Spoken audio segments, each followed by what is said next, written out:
ಮಂಗಳೂರಿನ ಖಾಸಗಿ ಆಸ್ಪತ್ರೆಯಲ್ಲಿ ಕೊರೋನಾ ಪರೀಕ್ಷೆ ಮಾಡಲು ಸರ್ಕಾರ ನಿಗದಿ ಮಾಡಿದ ದರಕ್ಕಿಂತಲೂ ಹೆಚ್ಚಿನ ಶುಲ್ಕವನ್ನು ಪಡೆದುಕೊಳ್ಳಲಾಗ್ತಾ ಇದೆ ಅಂತ ಆರೋಪಿಸಿ ಜಿಲ್ಲಾ ಕಾಂಗ್ರೆಸ್ ನಿಯೋಗ ಜಿಲ್ಲಾಧಿಕಾರಿ ಸಿಂಧು ಬಿ ರೂಪೇಶ್ ಅವರಿಗೆ ಮನವಿ ಸಲ್ಲಿಕೆ ಮಾಡಿತು। ಈ ವೇಳೆ ಮಾತನಾಡಿದ ಪಾಲಿಕೆಯ ವಿಪಕ್ಷ ನಾಯಕ ಅಬ್ದುಲ್ ರವೂಫ್ ಅವರು ಮೆಡಿಕಲ್ ಕಾಲೇಜು ಆಸ್ಪತ್ರೆಗಳ ಮೂಲಕ ಎಲ್ಲರಿಗೂ ಬಿಪಿಎಲ್ ಮತ್ತು ಎಪಿಎಲ್ ಎನ್ನುವಂತಹ ಭೇದವಿಲ್ಲದೆ ಕೇವಲ ತನ್ನ ಗುರುತು ಚೀಟಿ ಆಧಾರ್ ಕಾರ್ಡ್ ತೋರಿಸಿದ ಕೂಡಲೇ ಉಚಿತವಾಗಿ ಕೊರೋನಾಗೆ ಚಿಕಿತ್ಸೆಯನ್ನು ಕೊಡಬೇಕು, ಸಮುದಾಯ ಆಸ್ಪತ್ರೆಗಳ ಮೂಲಕ ಉಚಿತ ಕೊರೋನಾ ಪರೀಕ್ಷೆ ಮಾಡುವ ವ್ಯವಸ್ಥೆಯನ್ನು ಮಾಡಬೇಕು ಅಂತ ಮನವಿಯಲ್ಲಿ ತಿಳಿಸಲಾಗಿದೆ ಅಂತ ಹೇಳಿದರು। ಇವತ್ತು ಸರ್ಕಾರ ವತಿಯಿಂದ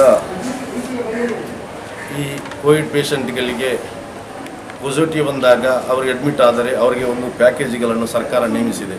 5,200 ರೂಪಾಯಿ ಪ್ರತಿನಿತ್ಯ। ಅದು ಅಲ್ಲದೆ ಪ್ರೈವೇಟ್ ಖಾಸಗಿ ಆಸ್ಪತ್ರೆಯವರು ಇವತ್ತು 10,000 ರೂಪಾಯಿ ತಗೊಳ್ತಾ ಇದ್ದಾರೆ। ಅದನ್ನು ಸಹ 5,200 ರೂಪಾಯಿಗೆ ಮಾಡಬೇಕು ಅಂತೇಳಿ ಇವತ್ತು ನಮ್ಮ ಕಾಂಗ್ರೆಸ್ ಪಕ್ಷದ ವತಿಯಿಂದ ನಾವು ಜಿಲ್ಲಾಧಿಕಾರಿಯನ್ನು ಭೇಟಿಯಾಗಿ ಈ ವಿಷಯವನ್ನು ತಿಳಿಸಿದ್ದೇವೆ। ಅದಕ್ಕೆ ಜಿಲ್ಲಾಧಿಕಾರಿ ಸಕಾರವಾದ ಸ್ಪಂದನೆಯನ್ನು ಕೊಟ್ಟಿದ್ದಾರೆ।